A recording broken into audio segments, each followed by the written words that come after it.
Hi everyone, and welcome to the next episode of Chew on This, the podcast about all things pet nutrition. My name's Lucy and I work for Wild Pet Food, and joining me is Ross Lamond, the CEO and founder of Bug Bakes and Wild Pet Food. He spent 7 years so far working in the pet food industry, innovating new dog foods alongside experts. So it's safe to say he does know a thing or two about pet care. This week, we're going to start a new format. We're going to be looking at some questions that we've had asked recently. So we've got 5 questions that we're going to go through today and hopefully answer those burning questions that have been sat in your mind for a while. So let's get straight into it.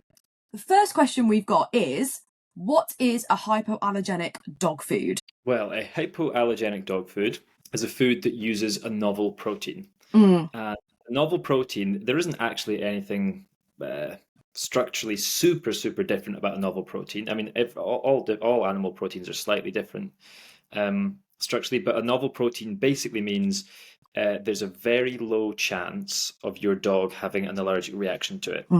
Long story short, proteins are the most common ingredient that dogs can or will have allergies to.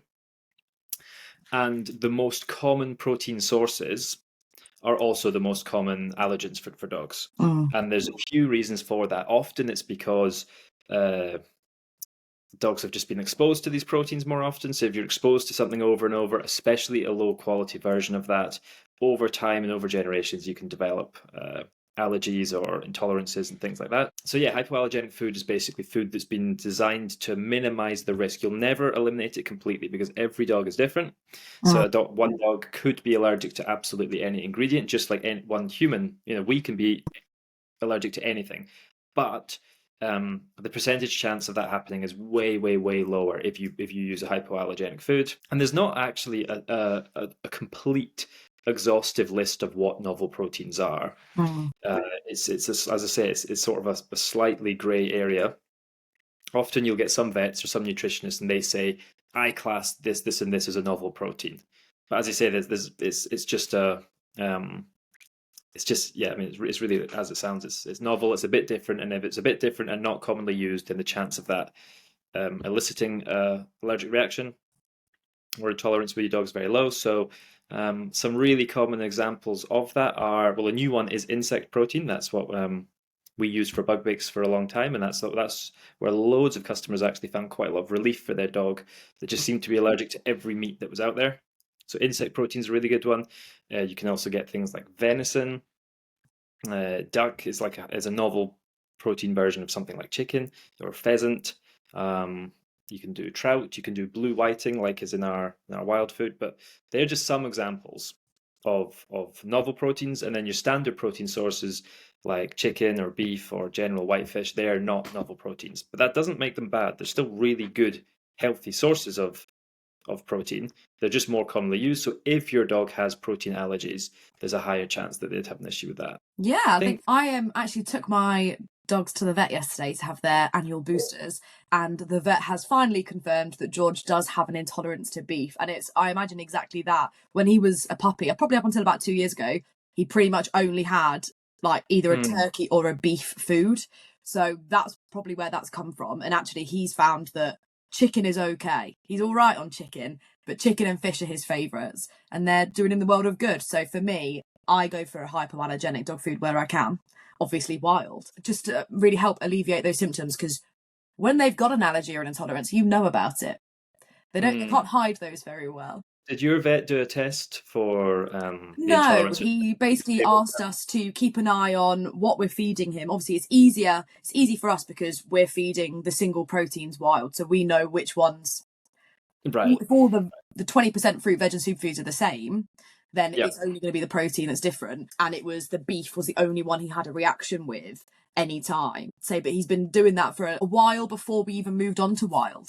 So we knew there was something there. It's just now we've got the solid, yes, it's definitely beef. And it's common, isn't it? And I think how old is he now? He's 6 now. So those kind of things are starting to creep up. So yeah, hypoallergenic all the way in this house. Thank you. So our next question is, that's what hypoallergenic is. What is the difference then between a grain-free food and hypoallergenic? Because a lot of brands not necessarily class them as the same thing, but say we've got hypoallergenic grain-free. And there's a lot of words there that maybe the everyday dog owner doesn't necessarily know exactly what that means. So we know hypoallergenic, but what's grain-free? Well, so grain-free is as it sounds. It's a recipe that's got no grains in it. Yeah. There's no rice or oats or barley or any of the other grains in it as a carbohydrate source. Now, the reason they get used interchangeably is also some of the lower quality carbohydrate sources can also. So as I told you, with proteins, the most commonly used protein sources are also generally the most likely that your dog might have a reaction to if it has protein allergies. The same goes for certain grains. So things like wheat have a much, much, much higher incident rate with dogs in terms of causing upset tummies and allergies and stuff like that than some other ingredients like sweet potato or things like that. So yeah, so basically hypoallergenic food usually is just focusing on the protein side of things. So it needs to have a hypoallergenic protein. And then often people go a step further and also do a grain-free diet because grains are also, another source of, or can be a source of upset for dogs as well. So basically, they are different, but you'll usually hear them together because if somebody's gone out of their way to make a food that is hypoallergenic, they will usually want that to be grain-free as well. Because if they're making a product designed for dogs with sensitivities and upset tummies and allergies, you might as well tick the other box as well and just make sure the protein sources are as safe as, or not safe, but are as low chance of triggering anything as possible, and you might as well make sure the plant-based stuff is as well. Having said that, you get lots of dogs, just like with the protein sources. So if your dog doesn't have a allergy to grains, then a little bit of grains in some dogs' diets are okay. We don't use any in wild, but there are lots and lots of dogs that do eat grains quite regularly, and they would be okay. But as you said earlier, if your dog has some kind of ingredient intolerance, you know about it. But also, it's quite difficult to do that process of elimination, find out exactly what's causing it. So what a lot of people like to do just to be safe is they think, right, I'll do a hypoallergenic food. I'll also do a grain-free. I'll basically eliminate any of the most common triggers for dogs. So that's what the difference is between those. Yeah, so am I right in thinking then that hypoallergenic dog food is basically removing the protein allergens, and then the grain-free is removing the other parts, but a grain-free food isn't free of all allergens necessarily. Yeah. You can combine them, as you say. Like, that's the most common thing. That's what we've done. I think we've been very lucky now knowing that George has a beef intolerance. We're very lucky that we already knew the food was grain-free. We already knew that there was single proteins, so we could easily identify which one it is. Whereas with other, especially when you get into, which we won't get into, but if you get into looking at labeling and not knowing 100% what's in that food, you aren't going to have a chance in hell of knowing what is actually causing that reaction. So we've been very lucky though. So yeah, brilliant. Leading on from that then, I think we've pretty much answered it already. Another really popular question we get quite a lot is, does diet impact a dog's health? Yes. Yeah. Like with humans. Yeah, it does, like humans, yes. Basically, dogs have got, I'd say, two big risks. One is, you get lifespan and you get health span. That's a common thing. So, just like with humans, a good diet can extend your lifespan. Now, some dogs, especially specific pure breeds, have got inherently predispositions to some genetic illnesses. Like large breeds usually heart problems, or they can get bloat in their stomach, and so diet can help with those things. But you're probably not, with diet alone, going to reverse something that's sort of genetically baked into your dog. You can help. So if, for example, if your dog's going to be prone to heart conditions, then a food that promotes health in general it'll do no harm, and it probably might help. But what you will see more so, in fact, you'll see it with your eyes, is the health span. So your dog will, or can, be in a better mood, have more energy, have less itching, have less, they're not in discomfort. So dogs can't speak to us really, and they can communicate. They do a pretty good job of communicating. Yeah, they do.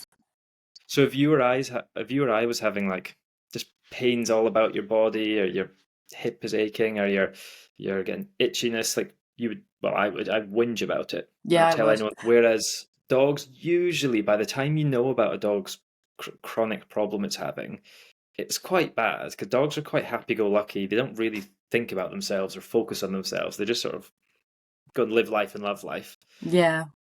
So by the time, yeah, you're seeing these things manifest, they're probably quite strong. So imagine going through life having these really, really, really strong um, ailments. It would have an impact on your quality of life. So those are the things which quite quickly you can see clear up when you change your dog's diet. When you have your dog eating the right food, um, a huge number of quality of life health issues can go away. Now, often as well, in people and in dogs, some of the more so they're more minor health conditions we're talking about, but often major health conditions can just be a combination of these minor things over and over and over again. They all do over time take a toll on your body. Your body is like a machine, and if you sort of push it to its limits all the time, and it's always inflamed, and it's always at its limit, then it will break at some point. Yeah. And that's the same with dogs. So short term, you'll see quality of life health conditions improve with your dog, and that's if your dog's having them. But as we said, you don't always know if they are having them or not. By the time you know about it, they're usually quite uncomfortable for your dog. And then long term, yeah, a good quality diet will minimize the chance of any genetic predisposition your dog's got to a major issue, and it will just dogs on good diets will live longer. That's as Yeah. simple as that. Same as humans, isn't it? Yeah. Yeah. You look after yourself, the world will look after you back. Completely agree. And then I guess again the next question, this has been very well planned, I must say. The next question then is, considering more senior dogs then, obviously they are more likely to have health conditions. Obviously they're getting a bit more, say, fragile as they get a little bit older. Should their diet then be adjusted? So they've got like one diet while they're younger and then a different diet when they get a bit older, to kind of support them through that transition and to help them like keep their bones strong and that kind of stuff. Should that be something you change? I have to be honest. I don't really think so. I've got a bit of a bugbear with this topic, because I think there's been an issue where branding has become so branding and marketing are so powerful that I think people now believe there's such a thing as senior dog food. Now, Yeah. in human food, do you get old people food? I mean, you get No. some brands that are yeah. Well, I mean, you get some brands that sort of try and cater to old people because it's easy for them to eat, but you don't get a special category of food. Oh, this is The food grandpa and itself grandma. isn't different, is it? It's just how it's meant. So like imagine you saw your grandparents eating just really a well balanced, healthy plate of food, Yeah. and someone snatched it away. Oh no, that's not old people food. I mean, You wouldn't do I that, would you? No. know, and again, out in the wild, old dogs or old animals in general don't suddenly move on to a totally new diet. So I think but I understand why people would want to buy that, because most people, when they buy a dog, they're complete. You're not raised at school being taught about canine nutrition, so it's for No. a lot of people completely new to you. So either you were just raised in a family that you just buy your food, or it's just what your parents would buy for your dog's food. And if you're going to the shop or the supermarket and you see a senior dog food for ages 7+, well, you think, well, my dog's 7, that must be for my dog. But if you actually go and ask the companies what's different, then you'll find out often all they've done is removed a bit of protein. So it's exactly the same recipe, just with a bit less protein in it. And there are not, that I'm aware of, peer-reviewed, completely established and accepted scientific papers saying that all dogs need, or not need, but benefit massively from having a lot less protein, because actually the raw movement is something that's done quite a good job of highlighting this fox. I believe the early logic for this was, well, old dogs, it can be quite tough on your kidneys. Protein you can get processed in the kidneys. It can be quite tough in the kidneys if there's lots of protein. So but then what the pet food companies would do is say, right, well, we'll reduce it 1 or 2% and just call it old dog food. I mean, is that going to make a huge difference? And what they actually found out is the quality of the protein that the kidneys are digesting makes a way bigger impact than just do you have one. If you've got a really low quality, sort of polluted, hard to break down protein, and then you just put a bit less of that protein in it, you're like, that's not really solving the problem. Whereas if you use high quality, easy to break down bioavailable protein, that then is a lot easier for your dog's sort of aging organs to process. So, yeah, it's a weird one, and I even hear some vets telling their clients to Yeah. dogs. Now, I'm not going to go in here and tell you to not listen to your vet. I'm not doing that. Go find a good vet, trust your vet, follow them. The only thing I would ask you to do if your vet tells your dog to go on a senior dog food is ask them why. Mm. If they can tell you why, then good. If they suddenly get a little bit, just that's what you do. So, do I think senior dog food's harmful? No, not really. It's usually just a slightly lower calorie, lower protein content version of the food you're already buying. Do I think that having sort of a less nutritious food is the best thing to do for an old dog? No, not really. Yeah. I think just if you use really good and quality ingredients and you feed the appropriate amounts, your dog will do well on that. And as I say, yeah, if you're speaking to your vet and your vet tells you move on to a senior food, do ask them why. If they can't answer that question, then you can go and do some homework and say, right, well, what is a senior food? If all that they've done is reduce the calories and the protein content, then I mean, I just don't see a world where a less nutritious food is what your dog needs. Now, what you can do and what is common is you might have to reduce portion sizes as your dog gets older, because your dog will be doing less exercise, and they're, again, just like with an old person, weight gain is something you want to avoid in older dogs because it can put stress on their joints, which might already be getting some inflammation and things like that. So yeah, there are some subtle changes to your dog's diet you might do, but to be honest, I think it's basically just portion size. Make sure your dog's maintaining a healthy weight, and that might require less food to do that as they get older. Make sure they're eating just a really healthy, high quality food with good ingredients.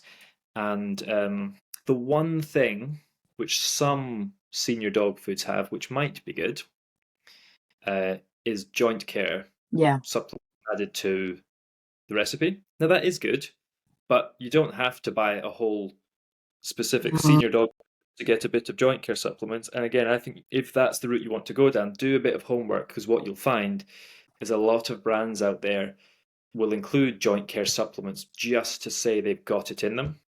Yeah. The therapeutic dose for those joint care supplements is actually quite high. Most of the studies that have been done on things like chondroitin and glucosamine, which are the most common things used in joint care supplements, the therapeutic dose is pretty high, and very few pet foods that include that have that level of a dose. Doesn't mean that they're not helpful. They probably are helpful at most inclusion rates. It's just hard to know. You don't have to buy an entire new food just for the joint care supplement, even though that is a good ingredient that an old dog might benefit from. But you can easily just not change your dog's diet and buy some supplements. You can get joint care supplements where you just get that those ingredients, or you could get so basically, in a nutshell, I don't really believe in senior dog food. I just believe in good dog food. You might have to slightly change the portions. You may want to think about adding supplementation into your dog's diet as they get older for very specific conditions like joints or any other issues that your dog might get when they're older. But I don't really buy into the senior dog food thing. Yeah, I completely agree. And I'm just thinking, in my situation, George is 6 years old, so really he qualifies for a senior dog food next year. And George, he's a very energetic dog. There is absolutely no need for him to have a reduction in nutrition, protein. If anything, he probably he just needs to calm down, really. He should have grown up by now, but he hasn't yet. But I couldn't imagine moving him onto a food that, like an old people's food yet. He's nowhere near that point. And if it is a case of wanting to move on to a senior food because maybe it's an issue with their teeth or their gums or something, a food that's like cold pressed, it's really versatile. You can mash that down if you want. You can mix it with water. So that element of it, you don't need to worry about. So you don't need to move food thinking, oh, but some teeth are needing to come out, or maybe they're not as strong as they used to be. That's not a problem.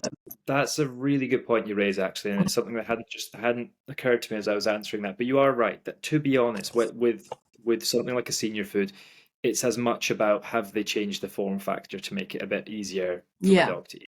That's fair enough. That a lot like I think there's smoke and mirrors about this formula is designed for old dogs. No, not really. But you could make it's possible some brands are making it easier on dogs, Yeah. that are blue teeth or broken teeth or so that would then be why it might be worth switching to a senior food, specifically if your dog can't eat the normal food, and then for some reason this brand's got their main food's difficult for your dog to eat, but then their senior one's not. But like you say, if you use cold press, you just don't have that issue. It's just No. it just Yeah, is so not an keep issue. ours a mixture. Some days dry, some days wet, some days in Yeah, between. exactly. Keeps it fresh for them. But yeah, I That's a good. agree with you on that. I'm not moving either of mine onto a senior dog food yet. Well, one of them doesn't need it at all. She's only 4, but I think cold pressed food, you know what you're getting. You can then mix it to your dog's needs. Just because they're a bit older doesn't mean their teeth have gone. They might be Yeah, absolutely fine. and yeah, growing up, I was in the exact same category. I had Mm. a dog and 2 cats, and the cats, I think from 7 years old, my parents just bought what was in the supermarket. They just Yeah. no, in fact, they bought what the vet told them to buy. Actually, in fact, no, they because my cats had kidney problems, so they bought what the vet told them to buy. So I think at 7 years old, they were on the cat senior, but one of them lived to 18, one lived to 20. So that means for They spent more 30, time in senior. yeah, that would be like that genuinely would be about me at my age now, Yeah. at 30 years old, starting a senior food. So well, Doesn't maybe I sound quite should. right, does it? Yeah, I mean, you do sometimes make comments around the office, Lucy, so maybe I should. Maybe that's what. Maybe just start eating wild full time. Yeah, You like maybe the I'll snack start eating on it. wild. Exactly. But yeah, But yeah, think it's a really valid that point. way. It's personal preference as well. If you go to your vet and your vet says you need to go on a senior food because X, Y, Z, you might be able to find another alternative that isn't a senior food, especially if you're feeding raw. There might be another way you can do it that means you don't have to switch to a pre-made diet if that's not what you wanted to do. There'll be ways that Yeah, you can make it work for you in your own feeding style that suits your dog. And that's the most important thing. It's all about your dog. agreed. And I would actually, if you do that, if you speak to your vet and you ask them that question, Mm. why, please do send their answer to me, Yeah. because we're always looking to learn and see if there's anything interesting. I think they probably will say either there'll be some sort of joint care supplement or it's a bit lower in calories, but then if it's lower in calories, why wouldn't you just eat less of it? But that's Yeah. I won't say that. Yeah, But we'd love to know. Tell we'd us. love to know. Super. And then the last question we had quite a few times on some different platforms, which was nice, was how can owners go about feeding their dogs really, really nutritious food if they're on a budget? So, well, there's a few ways you can go around that. One, if possible, you can look into buying in bulk. Buying, I know Mm. that's counterintuitive because you've got to spend more up front, but you will get some brands if you reach out to them and just explain, look, I know you sell a 6 kilogram bag or a 10 kilogram bag or something like that, but I'd be willing to buy much more than that. They will they will be open to doing it. We've had that a few times with Wild. We've Yeah. had like a breeder get in touch or someone that says, like, I've got 16 dogs or something like that. I don't really want to be ordering this every 4 days, like Yeah. you know, your largest bag size would allow for. And then we're always have to work with them. Then we'll literally ask them, right, how much are you trying to order? How much do you get through in a month? And we'll just then calculate something that just works on a one-off. So yep, you can reach out to a good quality brand and just see what deals they can offer if you buy in bulk. What you could do is I mean, it's a lot of work. Yeah, that's the crux of it. But you could start doing some home cooked and then buying ingredients in bulk.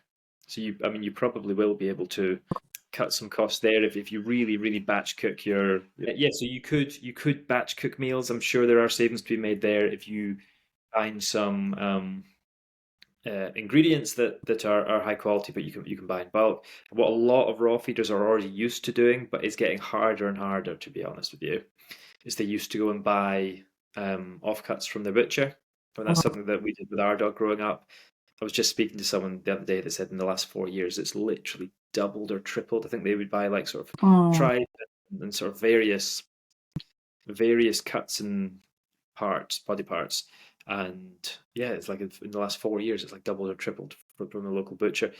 So Yeah, I mean, it's tough. It's tough. There are things you can do. Yeah. So I think one of the first ones is start a dialogue with the brand that you want to buy from and explain your position and Yeah. see if there's anything you can do. Because at the end of the day, it's a human, hopefully, it's a dog owner and a human being on the other end, and they might be able to work with you. Say, right, okay, well, we can make a new plan that works for us both. But otherwise, basically, I think it's either speak to the company you want to buy from and see what they can do, or buy in bulk, or do it yourself, home cooking. But that's just a lot of work, and then you're gonna probably want to supplement that with a multivitamin, or speak to a nutritionist, or basically, if you're doing it 100% home cooked, you want to be quite confident that it's nutritionally complete. Yeah, I think that makes sense. And I suppose the one thing, don't buy the budget foods from the supermarkets. I'll have a look at them and think, for a lot of the time, there's nothing in there really that is genuinely nutritious for my dog. And that would concern me in the long term.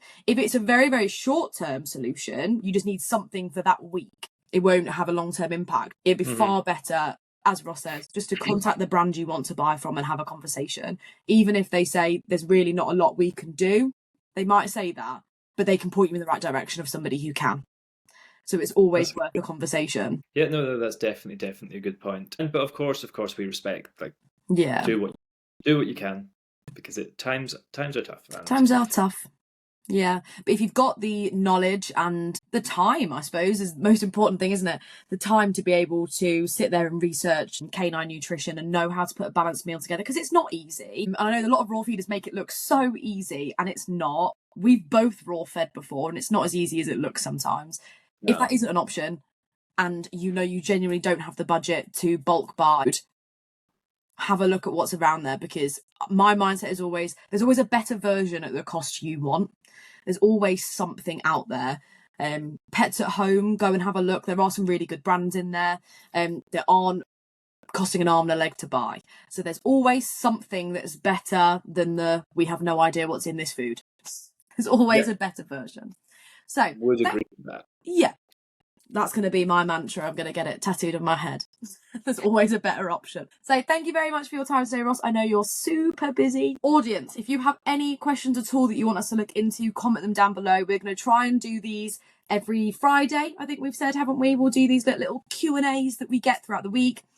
And if you like learning about pet nutrition, don't forget to hit the subscribe button and turn on notifications so you are the first to know when the latest episode is released. Thank you so much for listening, and we'll see you next week.